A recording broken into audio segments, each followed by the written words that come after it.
Libro de Mateo, capítulo 26, estudio bíblico verso por verso. Ya casi estamos terminando el libro. Y aquí es donde mayormente en este capítulo en adelante es donde empezamos a estudiar y hablar de la entrega de Jesús, a lo que Él vino. Después que nos enseñó, nos instruyó. Aquí vamos a ver cómo el Señor vino a morir por nosotros. Leemos en el nombre del Padre, del Hijo y del Espíritu Santo. Amén. Amén. Cuando hubo acabado Jesús todas estas palabras, dijo a sus discípulos: sabéis que dentro de 2 días se celebra la Pascua, y el Hijo del Hombre será entregado para ser crucificado. Aleluya. El Señor desde tiempo en tiempo venía diciéndole a los discípulos a qué Él vino a la tierra.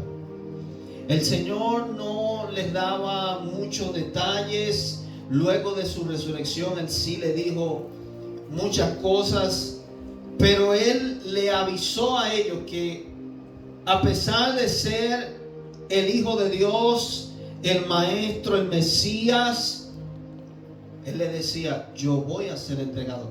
Le dijo: en 2 días se celebra la Pascua.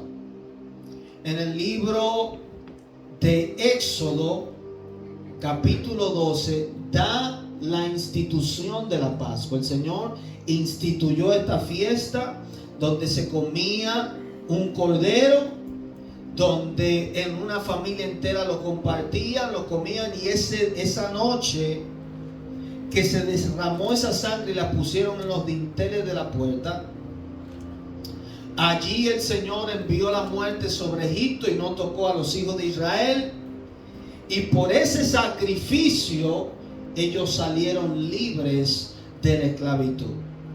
Y la Pascua, eso es lo que representa. Jesucristo es ese cordero. La Biblia lo establece una y otra vez, que Él es el sacrificio a través del cual el Señor perdonó todos nuestros pecados. Entonces, el Señor le está diciendo a ellos: yo voy a ser entregado,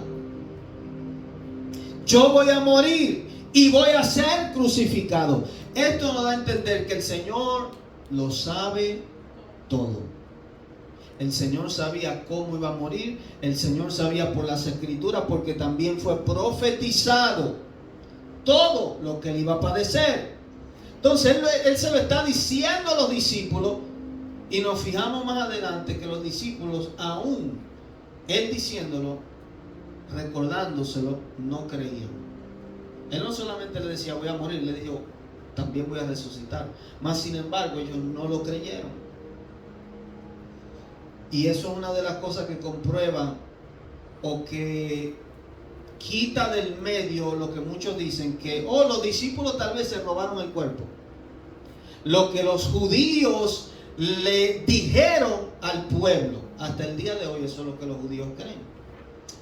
Jesús fue un líder que se levantó, una revuelta que hizo en contra del Imperio Romano, y por su rebelión pues lo crucificaron y lo mataron. Y sus discípulos, para decir y crear la religión cristiana, pues se robaron el cuerpo y dijeron que Él resucitó. Pero aquí vemos lo mismo que escriben esto. Ellos mismos escriben que ellos ni siquiera esperaban que el Señor Jesucristo resucitara. Y Él se lo había dicho. Y eso comprueba la deidad de Cristo. Sabéis que dentro de 2 días se celebra la Pascua, y el Hijo del Hombre será entregado para ser crucificado.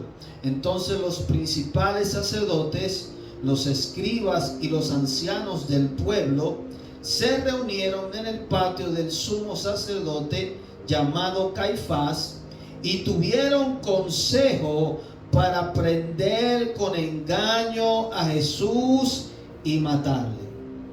Oiga que específicamente dice: prenderle ¿con qué? Con engaño. El Señor estuvo 4 días desde el domingo que entró Y ellos probándolo, haciéndoles preguntas, buscándole defectos. Y por no encontrar nada, tuvieron que apresarlo con engaño. Pusieron testigos falsos. Un pecado que en la Biblia, en la ley, establece que es pecado de muerte. Un pecado terrible. Y ellos, siendo sacerdotes y conociendo la ley, aún hicieron esto.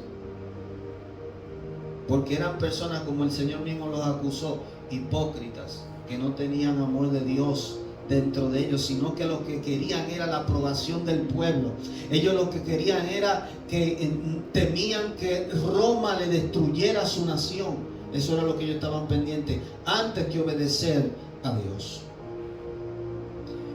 Pero decían, versículo 5, no durante la fiesta, para que no se haga alboroto en el pueblo. Siempre ve que ellos estaban pendientes del pueblo, que el pueblo no se dé cuenta.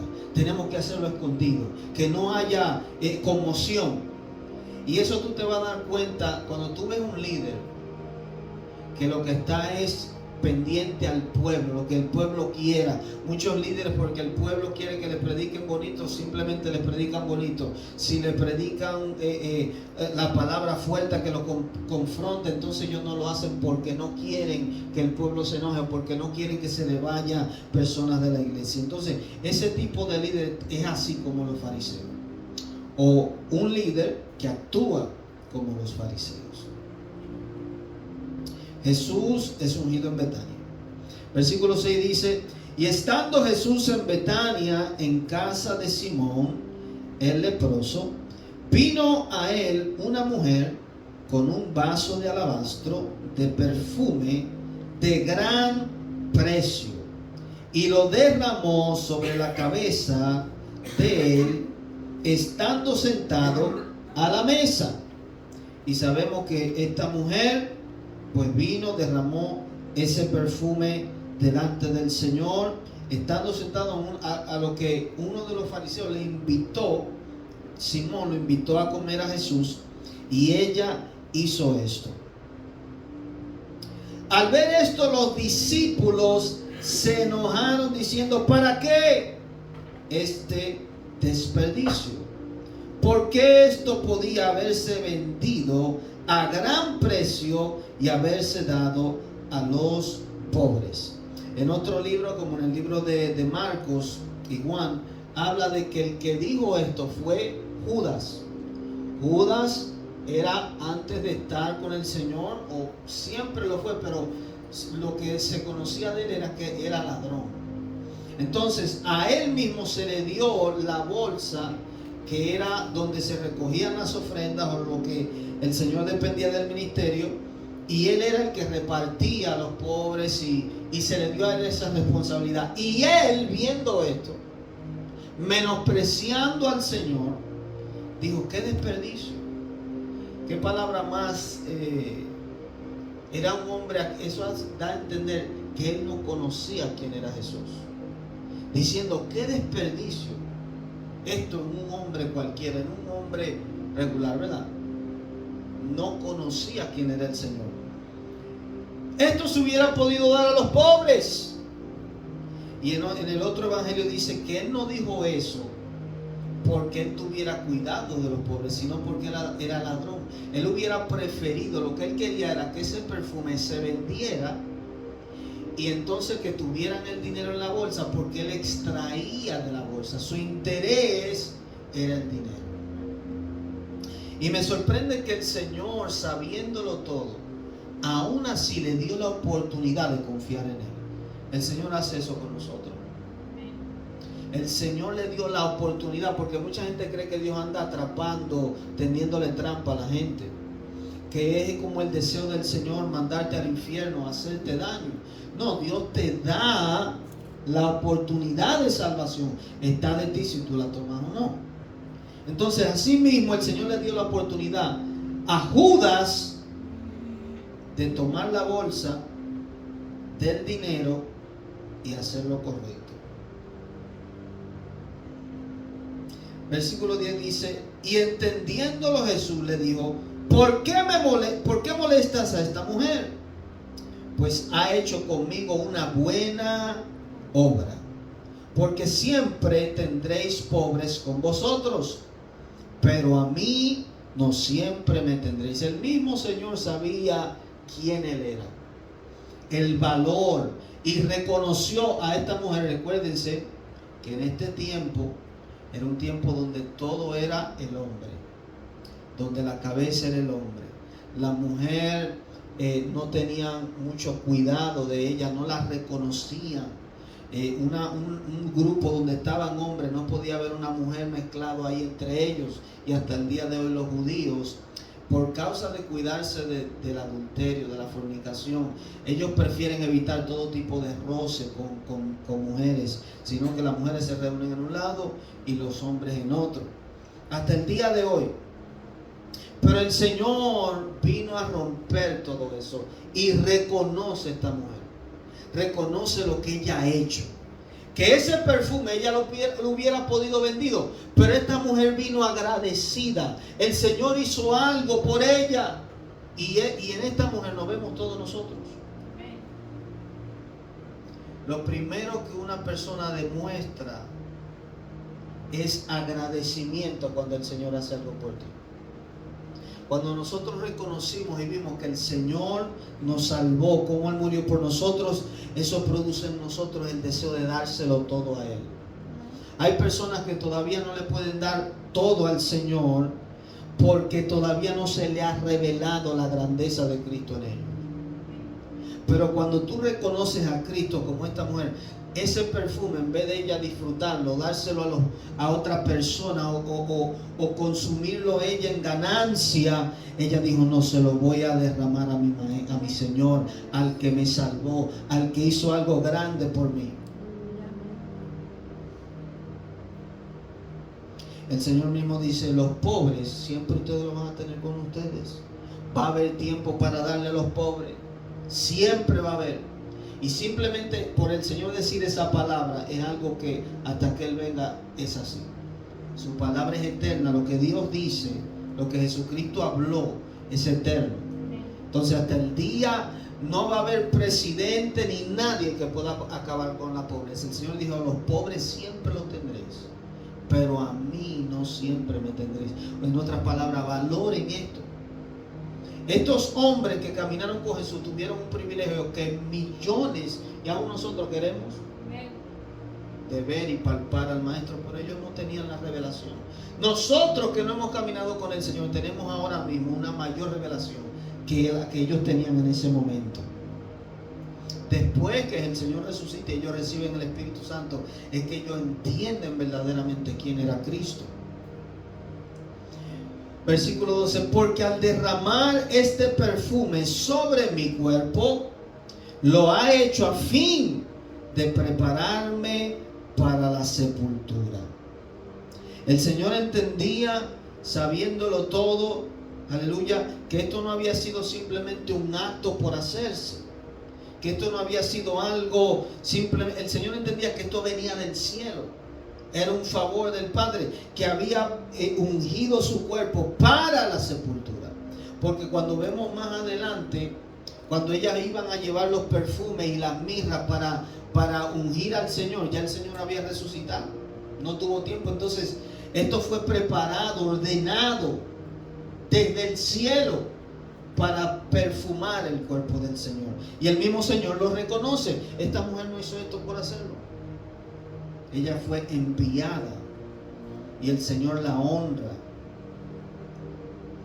De cierto os digo que donde quiera que se predique este evangelio en todo el mundo, también se contará lo que ésta ha hecho para memoria de ella. Y aquí se cumple la palabra que dice: yo honro a los que me honran.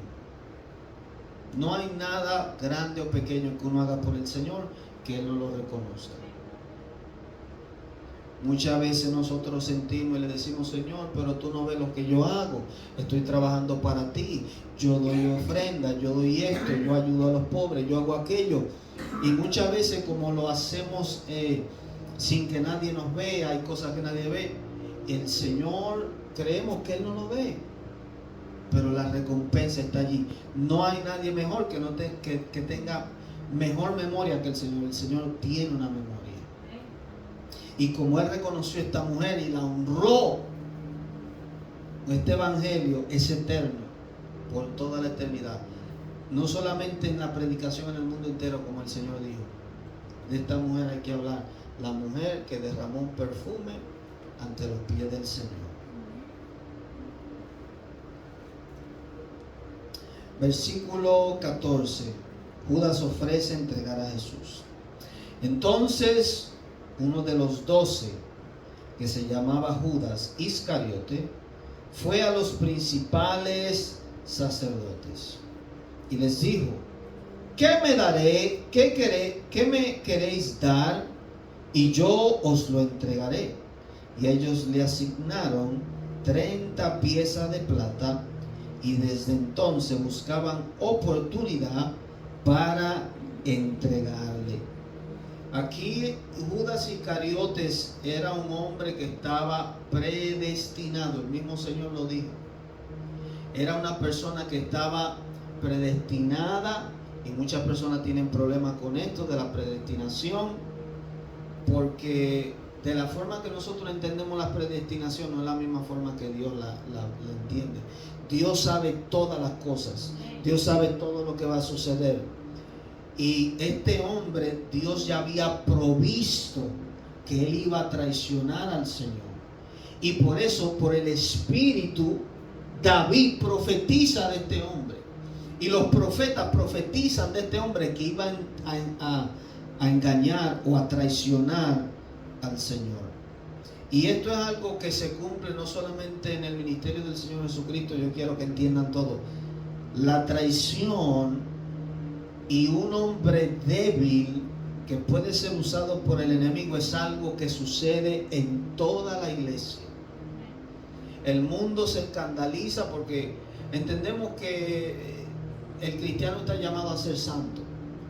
Y entre los cristianos hay personas que cometemos errores, hay personas que se descarrían, hay personas que, como Judas, traicionan, personas que se levantan en contra de los líderes. Y esto es algo que nosotros tenemos que estar preparados. El Señor, por el hecho de que Judas lo traicionó, no soltó la toalla, no se desanimó. Claro, se sintió triste. El Señor le dijo a Judas: con un beso traicionas al Hijo del Hombre. Y claramente no era algo de alegrarse. Pero el Señor esto no lo detuvo. Y muchas personas en las iglesias, porque alguien, un supuesto hermano, te traiciona, habla de ti, murmura o hace cualquier o X cosa, hay gente que dice: no, voy a soltar el evangelio, como si fuera Dios que se lo hubiera hecho. Y hay que entender que estas cosas van a suceder. Del que menos tú esperas, el enemigo puede sonsacarlo. Satanás puede usar una persona para hacerte daño, y tú tienes que estar consciente de que esto puede pasar y simplemente estar dispuesto a perdonar, a amar a esa persona, a restaurar a esa persona, porque a Dios nos llamó es amor, amar. El enemigo siempre busca dividir, causar problemas, traición, pero el Señor quiere es amor. Si Judas, hay personas que se preguntan: ¿Judas se perdió?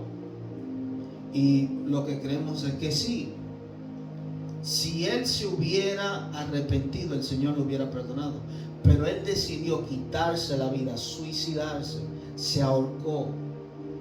Y por esto entendemos que Judas se perdió. Cuando decimos se perdió, quiere decir que tiene una condenación eterna, sin salvación, por el hecho de que traicionó al Señor. Y el Señor, hoy usted va a ver lo que el Señor dice acerca de este hombre más adelante. Institución de la cena del Señor, versículo 17. El primer día de la fiesta de los panes sin levadura, que es la Pascua, vinieron los discípulos a Jesús diciéndole: ¿dónde quieres que preparemos para que comas la Pascua? Y él dijo: id a la ciudad a cierto hombre y decidle: el maestro dice, mi tiempo está cerca, en tu casa celebraré la Pascua con mis discípulos. Y los discípulos hicieron como Jesús les mandó. Y preparando la Pascua, cuando llegó la noche, se sentó a la mesa con los 12. Y mientras comían, dijo: de cierto os digo, que uno de vosotros me ha de entregar. El Señor sabía esto por las Escrituras y lo sabía también por la revelación del Espíritu Santo. Esto es algo que muchas personas dicen, bueno, era Jesús. Pero esto es un don que se llama el don de ciencia. El Señor era profeta y conocía y sabía. Y es algo que nosotros podemos vivir. Es algo que nosotros podemos experimentar de acuerdo a la relación íntima que tenemos con el Señor. El Señor puede guiarnos a tal forma que podemos saber todo lo que va a suceder en el día. Y hay hombres hoy en día que caminan así. Lo único es que hay que tener una consagración y una intimidad con el Señor para vivir de esta manera. Y entristecidos en gran manera, comenzó cada uno de ellos a decirle: Señor, ¿soy yo, Señor?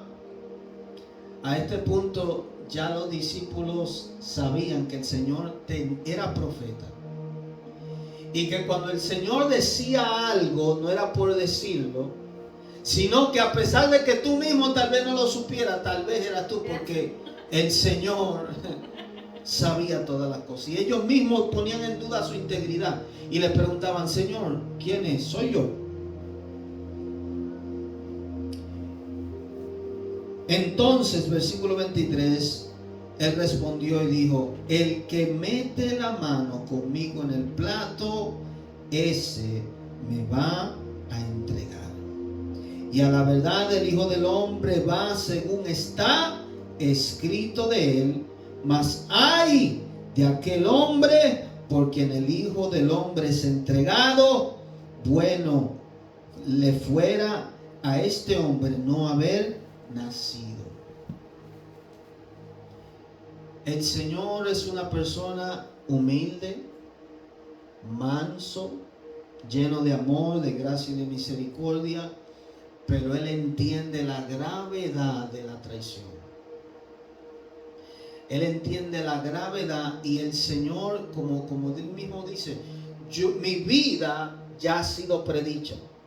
Mi vida ya ha sido escrita. Y por eso es que el Señor se aparece después de 4000 años de que Adán peca. Porque era necesario que hubieran diferentes hombres, diferentes tiempos. Dios preparó al pueblo de Israel y cuantas cosas el Señor preparó para entonces traer al Mesías. Dios estableció una base a través del Viejo Testamento para que viniera Jesús, escogiendo profetas, hombres como José, como David, como Isaac, que eran sombra, tipología de Cristo, para que no hubiera duda en este tiempo de que Él es el Cristo, porque ya había sido escrito miles de años atrás. Y eso comprueba de que ningún hombre sabe el futuro, solamente Dios. Y que el Señor, todo lo que vivió fue conforme a las Escrituras. Y que es imposible que otro hombre, aparte de Cristo, sea el Mesías. Porque solamente en Él se cumplieron estas cosas, al pie de la letra.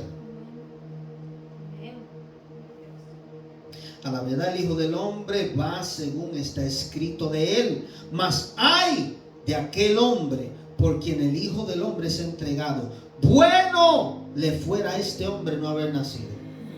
Hubiera sido mejor que Judas no hubiera nacido. Y aún el Señor, diciendo estas palabras, le está dando la oportunidad a Judas de que no cometa el acto.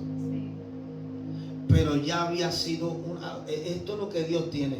¿Por qué la Biblia dice que es imposible para que Dios mienta?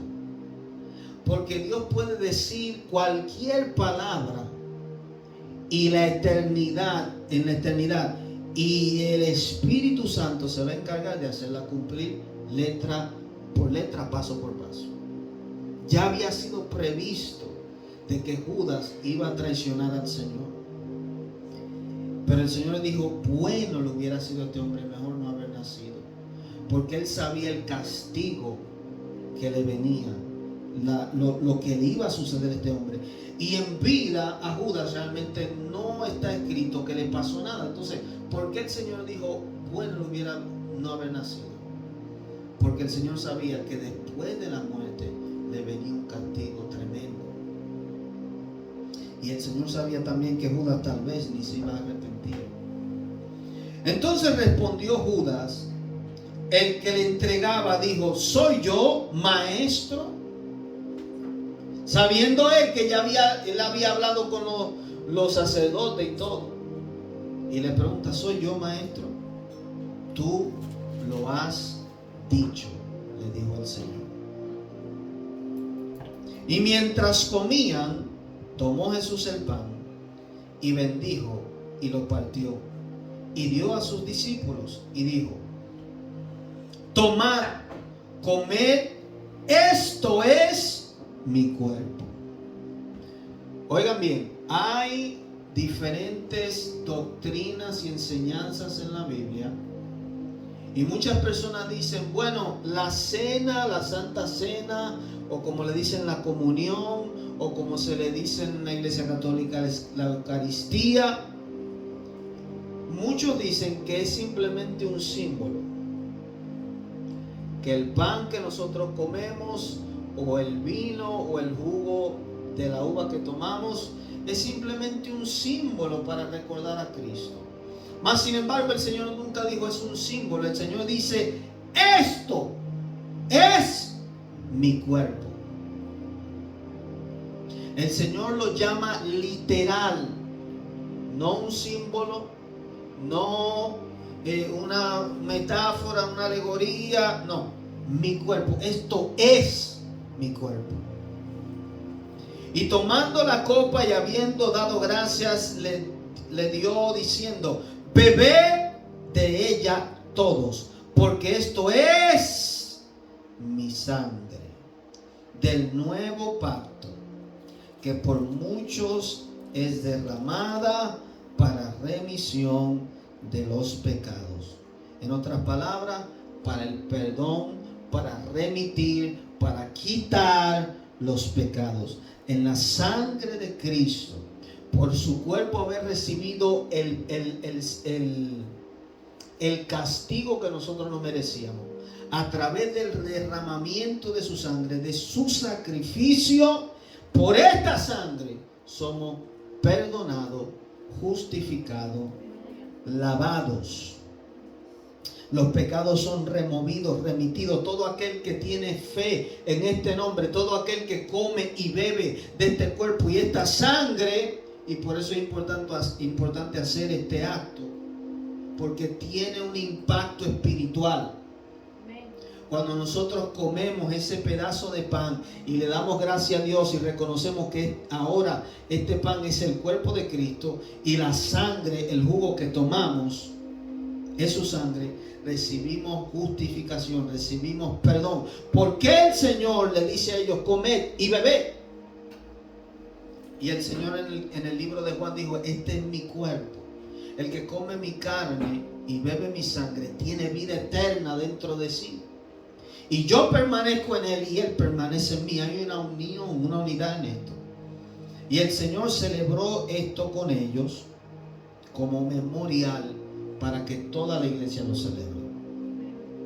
Específicamente en el día de la Pascua, en el día que todo Israel tenía que sacrificar un cordero, para dar a entender que el Señor aún en ese día, en ese tiempo, su vida iba de acuerdo a lo que estaba escrito. De que así como Israel en el capítulo 12 de Éxodo salió de la esclavitud por ese sacrificio, un día el Señor Jesucristo, el Hijo de Dios, iba a venir a la tierra para hacer libre del reino de Satanás a la humanidad. Porque esta es mi sangre del nuevo pacto, y esto fue lo que el Señor vino a hacer con nosotros. Hay muchas personas que no entienden que la vida cristiana no es una religión simplemente, es un reino, es un pacto que nosotros hemos hecho, es un compromiso.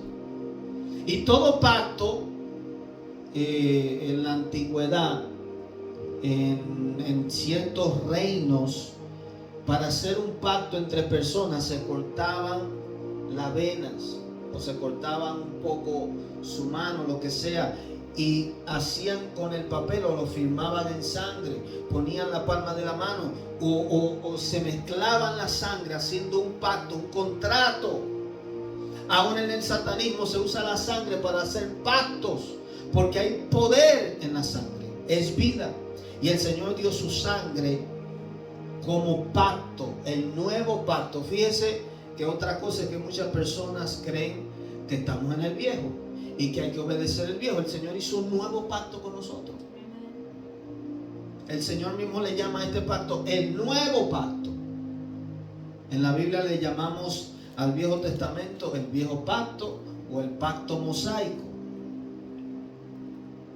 Pero el Señor nos trae un pacto con Él, un contrato de que Él es nuestro y nosotros de Él, que somos su iglesia, somos su novia, somos su pueblo. ¿Para qué? Para remisión de los pecados. Y este es el primer paso en cuanto, ¿verdad?, a la salvación. Remover los pecados para dejar entonces el templo limpio y que el Espíritu Santo pueda morar y habitar. Porque ¿qué fue lo que Adán perdió? Adán perdió fue el Espíritu Santo que estaba en él, que es la vida eterna. Dios es Espíritu y Él es eterno. Y lo que Adán perdió fue la eternidad de Dios, el Espíritu Santo que vivía en él, por la desobediencia. Entonces, por la desobediencia, todos los que nacían muertos espiritualmente para morir, sin eternidad. Pero una vez que el Señor derrama su sangre, nos limpia, el Espíritu de Dios puede morar y tenemos vida eterna. Yo os digo que desde ahora, versículo 29, no beberé más de este fruto de la vid hasta que el día en que lo beba nuevo con vosotros en el reino de mi Padre. Fíjese que el Señor, una vez asciende al cielo, el Señor dijo que iba a regresar y va a haber, según Apocalipsis, una boda. El Señor con la iglesia. Y allí el Señor es donde, aquí Él dice, hasta que lo beba nuevo en el reino de mi Padre. Aleluya. Jesús anuncia la entrega, la negación de Pedro, versículo 30. Y cuando hubieron cantado el himno, salieron al monte de los olivos. Entonces Jesús les dijo: todos vosotros os escandalizaréis de mí esta noche, porque escrito está: heriré al pastor y las ovejas del rebaño serán esparcidas. Aún en eso el Señor le avisa y le dice: ustedes todos me van a dejar solo, porque está escrito. El Señor se lo advierte, y aún así ellos escuchándolo, advirtiéndole, y muchas veces a nosotros mismos nos pasa, escuchando la palabra, sabiendo que no debemos hacer ciertas cosas, lo hacemos y caemos en el error, en pecado muchas veces. Pero vemos como el Señor, a pesar de que Él sabía todo esto, no los desechó, sino que Él sabía y entendía que eran hombres débiles, que el Señor tenía que hacer un trabajo con ellos para llevarlo a la plenitud de Cristo. Y así debemos ser nosotros. Yo le estaba explicando o hablando con el pastor Fausto el otro día, de que hoy en día entre hermanos de la iglesia muchas veces hay ciertas diferencias, ciertas, vamos a decir, puede haber discordia, puede haber diferencias en doctrina, y ya por eso se alejan, ya por eso no quieren tratarse, en vez de amarse, en vez de estar juntos, en vez de caminar en amor. Porque si el Señor fuera como los hombres, hace rato que el Señor no hubiera dejado, porque todos nosotros cometemos errores. La vida cristiana, el Señor nos lavó, nos limpió, nos dio una nueva, nos hizo una nueva criatura. Pero eso no quiere decir que no vamos a cometer errores o vamos a tener tropezones en el caminar, porque esto es un caminar de madurez, de crecimiento. Entonces el Señor sabe que el hombre es débil y Él lo lleva, lo sobrelleva. El amor todo lo soporta, todo lo cree, todo lo sufre.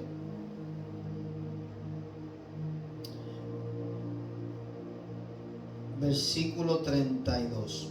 Pero después que haya resucitado, iré delante de vosotros a Galilea. Respondiendo Pedro le dijo: aunque todos se escandalicen de ti, yo nunca me escandalizaré. Jesús le dijo: de cierto te digo que esta noche, antes que el gallo cante, me negarás 3 veces. Pedro le dijo: aunque me sea necesario morir contigo, no te negaré. Y todos los discípulos dijeron lo mismo. Y eso a nosotros nos da una enseñanza. Ellos de corazón, y era sincero lo que ellos decían. Ellos eran sinceros, ellos amaban al Señor en verdad. Pero eso nos da una enseñanza a nosotros, porque muchas veces decimos: nunca te voy a dejar, Señor. Señor, siempre te voy a amar, hasta que llega la circunstancia. El Señor, todas estas cosas pasan para darnos a entender a nosotros que el Señor dijo algo en el capítulo 14 de Juan: sin mí nada podéis hacer. La vida cristiana no se vive por tu propia fuerza. La vida cristiana, el seguir a Cristo, no es algo que es porque ya tú conoces la Biblia, tú te llenas del conocimiento y tú crees que puedes. No, es de humillarte delante del Señor y decirle todos los días: te necesito, ayúdame. Porque nosotros hay una naturaleza todavía que estamos en esta carne, que vamos a ser salvos de esta carne, pero todavía no. Somos, nuestra alma, nuestro espíritu ha sido salvo, pero esta carne todavía tiene una naturaleza caída, que quiere el mal, que a través de las circunstancias que nos pueden pasar en la vida, las tentaciones, las pruebas que vienen, podemos muchas veces hasta negar al Señor, descarriarnos. Pero siempre lo que nos enseña esto es que no seamos como ellos hicieron, bocones. Sí, Señor, te amo. Y muchas veces lo hacemos, sino entender que así como ellos fallaron, nosotros tenemos que decirle: Señor, es con tu fuerza. Sé que soy débil, ayúdame. No puedo sin ti. Te necesito. Nunca creernos que en nuestra propia fuerza podemos hacer cualquier otra cosa. Ellos todos le dijeron: nunca nos vamos a escandalizar de ti. Pedro le dijo: yo voy a ir contigo hasta la muerte. Y como le digo, sus palabras eran sinceras, pero todavía a ellos les faltaba revelación, madurez, conocimiento de quién verdaderamente era Cristo, y recibir el Espíritu Santo de Dios, que viva y more en ellos, que es el quien verdaderamente le da al cristiano la fuerza, el vigor para vivir. Usted, si no lo ha experimentado, no sé, pero la mayoría de los hombres de la Biblia en un momento quisieron rendirse. Elías le dijo a Dios: quítame la vida. Moisés en un momento así mismo dijo: Señor, si tu presencia no va conmigo, no me saques de aquí. Si tú no quiero nada sin ti. Muchos hombres dijeron: no quiero la vida, ya basta. Un momento quisieron rendirse, pero siempre el Espíritu Santo es aquel que te ayuda, que te impulsa, que Él hace cosas. Incluso nosotros ninguno estamos buscando ser cristianos. Él fue el que nos buscó. Él preparó cosas en nuestra vida, circunstancias para que nosotros nos acercáramos a Él. Y creemos que ya porque estamos en Cristo, también De nuestra fuerza ahora depende. Bueno, Él nos salvó, ahora depende de nosotros llegar al cielo. No, la vida cristiana es gracia. Por gracia fui salvo, por gracia permanezco salvo y por gracia llegaré al cielo. Él es el que nos ayuda, Él es el que nos guía. No es con nuestra propia fuerza. Versículo 36. Jesús ora en Getsemaní. Entonces llegó Jesús con ellos a un lugar que se llamaba Getsemaní y dijo a sus discípulos: sentaos aquí, entre tanto que voy allí y oro. Una particularidad del Señor. A pesar de que Él sabía todo lo que le iba a venir y su alma estaba afligida, Él sabía que el secreto de permanecer fuerte era teniendo comunión con el Padre. Era teniendo oración, estando allí para no escuchar la voz del enemigo que lo tentara, porque fácilmente podía salir huyendo. Y tomando a Pedro y a los dos hijos de Zebedeo, comenzó a entristecerse y a angustiarse en gran manera. Entonces Jesús le dijo: mi alma está muy triste hasta la muerte. Quedaos aquí y velad conmigo. Yendo un poco adelante, se postró sobre su rostro, orando y diciendo. Y mire cómo aún así el Señor nos muestra la forma en que Él oraba. Siendo Jesús, siendo Dios, se postraba, se hincaba, posiblemente de forma de cilicio en el piso, rogando al Padre. Y eso nos enseña a nosotros cómo orar. Hay gente que no le gusta ni arrodillarse para orar. Y es una postura de humillación. Es una postura de reverencia a Dios. Por eso aquí lo menciona. Yendo un poco adelante, se postró sobre su rostro, orando y diciendo: Padre mío, si es posible, pase de mí esta copa, pero no sea como yo quiero, sino como tú. Y esa es la vida cristiana. El Señor nos vino a enseñar.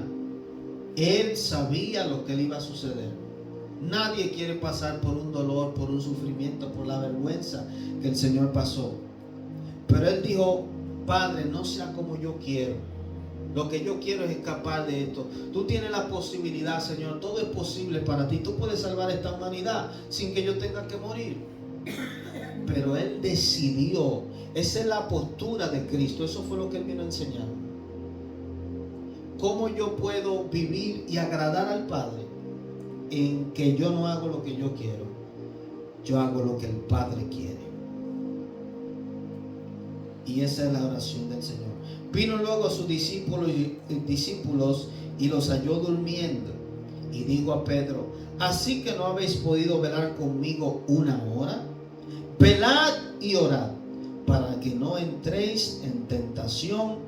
El espíritu a la verdad está dispuesto, pero la carne es débil. Y aquí hay algo importante que el Señor nos enseña. Para resistir la tentación, para poder estar fortalecido ante las pruebas, las tentaciones que Satanás trae, para desobedecer a Dios, es necesario orar. Y el Señor aquí les dice y les reclama: ni siquiera pudiste una hora. Y yo creo que a veces el Señor mismo nos reclama eso a nosotros. De 24 horas que el Señor nos da, no puede dedicarle una hora. De 7 días que el Señor te da, no puede dedicarle 2 horas al Señor en una iglesia. La gente hoy pone excusa por todo para no buscar a Dios. De 24 horas, de 7 días, un día no se lo puede dedicar al Señor. No puede mostrarle que tú le amas. El Señor mismo le reclama a ellos: una hora. No pudieron. Y el Señor le dijo: la verdad, ustedes quieren orar, pero la carne es débil. El Señor entiende que estamos en un cuerpo de carne. Y que muchas veces para nosotros perseverar en la oración debemos sujetar la carne. La carne no quiere orar porque en ese momento ya era tarde de la noche, ellos estaban comidos, habían bebido vino y estaban cansados. Pero el Señor aquí nos da a entender que más importante que el sueño era la oración por lo que se aproximaba. Y muchas veces, y a todos nos ha pasado, hay un día que viene el enemigo y el Señor lo sabe y te despierta o te pone la inquietud que ores en la noche. Pero como estamos cansados no oramos y nos pasa lo que le pasó a los discípulos. Que Pedro rápidamente para defender al Señor sacó un cuchillo y le cortó la oreja a uno de los que estaban allí cuando vinieron a arrestar al Señor. Y el Señor tuvo que librarlo del mal que él iba a hacer. Pedro, el que espada mata, espada muere. Tuvo el Señor mismo que librarlo. Pon tu espada, guárdala. ¿Por qué? Porque la tentación lo arropó. Asimismo, no pudo resistir que cuando lo acusaron, tú estás con el Señor, tú eres de aquellos que andan con Jesús. Él negó al Señor. ¿Por qué? Porque no había orado. No había buscado la fuerza divina, porque en su propia fuerza, su intención, su querer era obedecer a Dios. Pero su carne estaba muy fortalecida, su espíritu estaba débil y no pudo lo que él sabía que era correcto hacer, no pudo ejecutarlo. Porque el Señor le dio el consejo, tienes que orar. Y esto el Señor no está hablando, creo, a través de esto.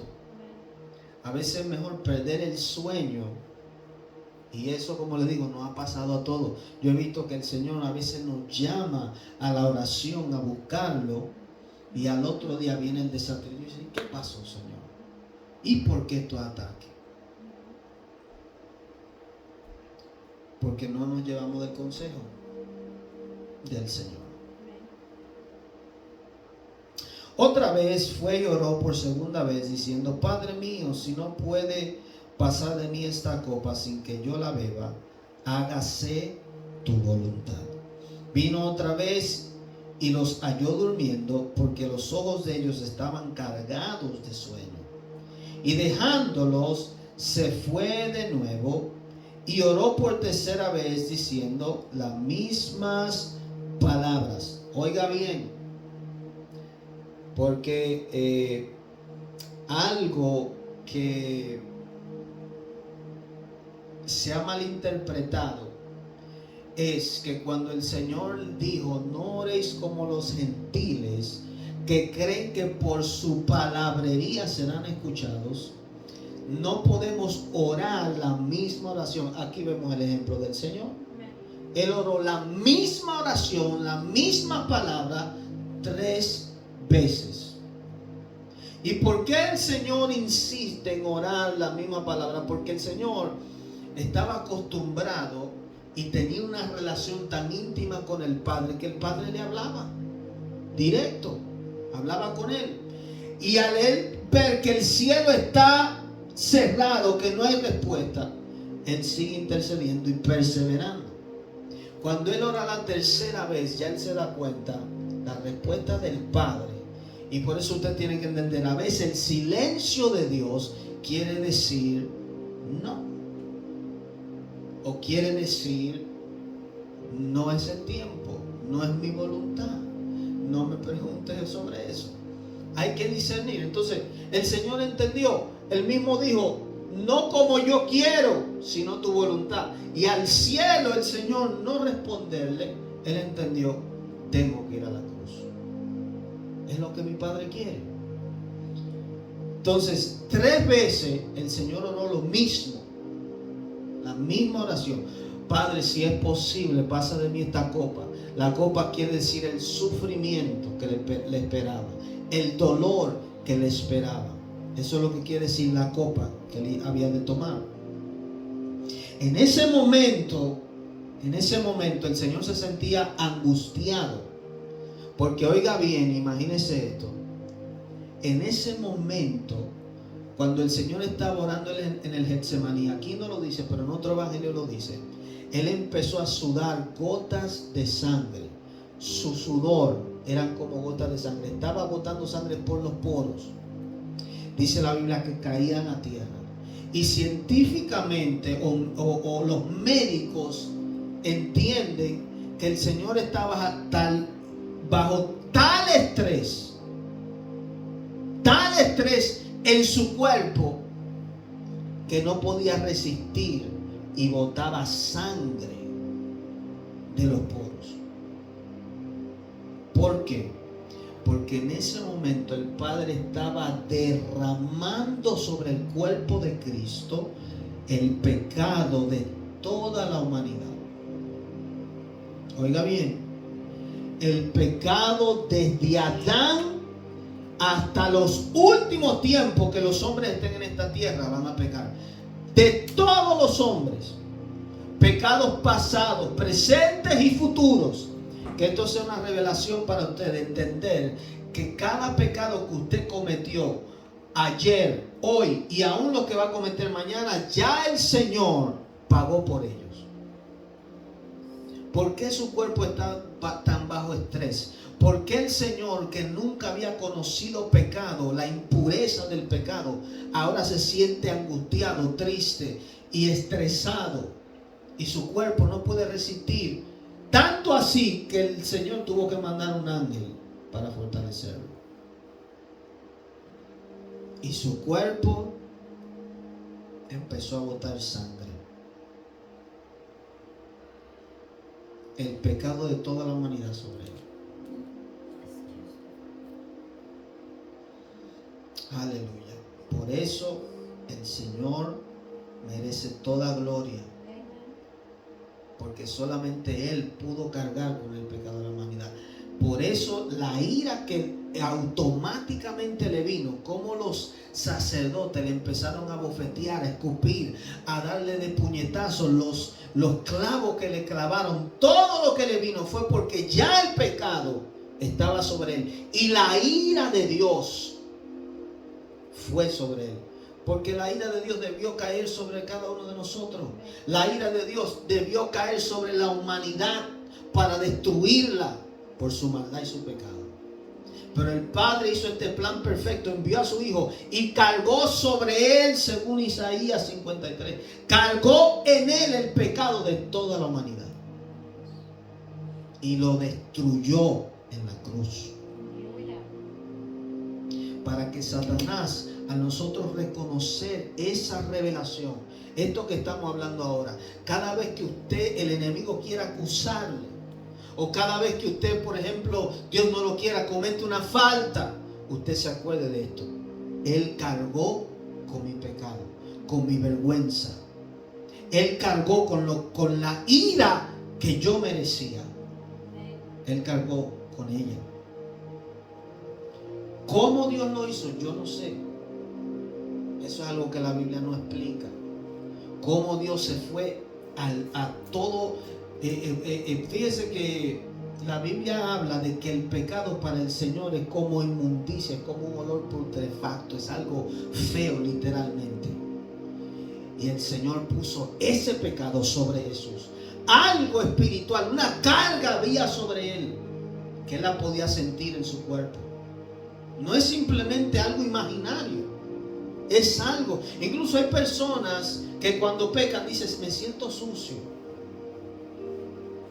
Es algo que en el espíritu es una carga, es algo que tú cargas. Incluso hay personas que cuando reciben a Cristo dicen, me siento liviano, me siento libre, porque es una carga. Imagínense el pecado de miles de años y miles de personas sobre ese cuerpo, millones.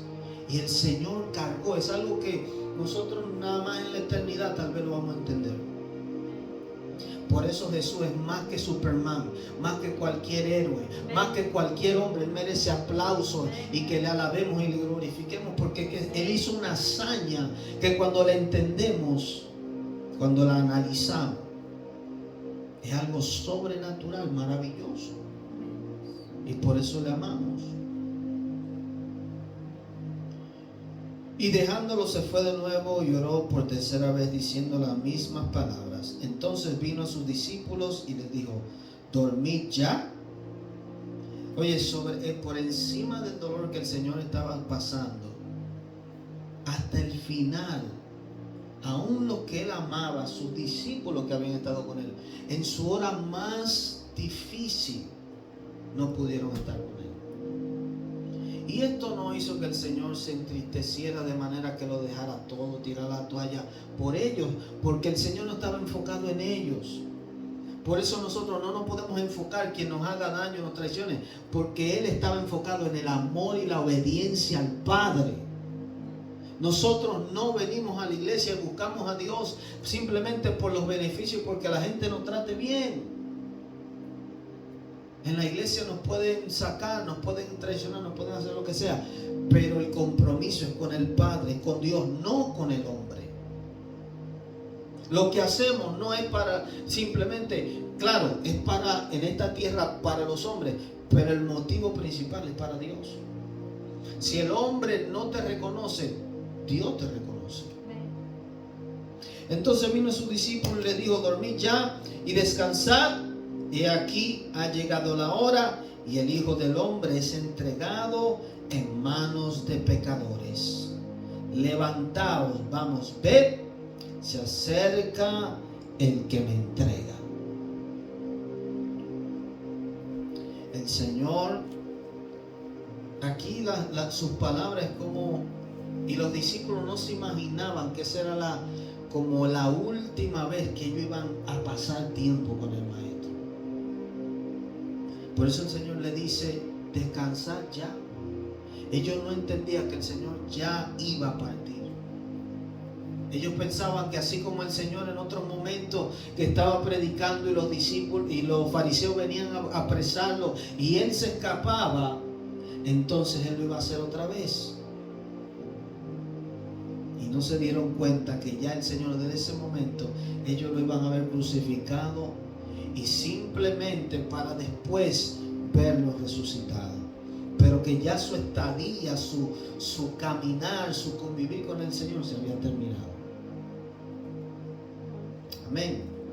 Lo vamos a dejar hasta ahí y vamos a continuar con el capítulo o con el versículo 47 y el capítulo 27 la semana que viene, porque este capítulo es un poquito largo, pero también porque desde aquí empieza el arresto de Jesús y su aflicción, lo que Él hizo, lo que Él padeció por nosotros. Amén. Así que Dios le bendiga, Dios le guarde a cada uno. Será hasta la próxima.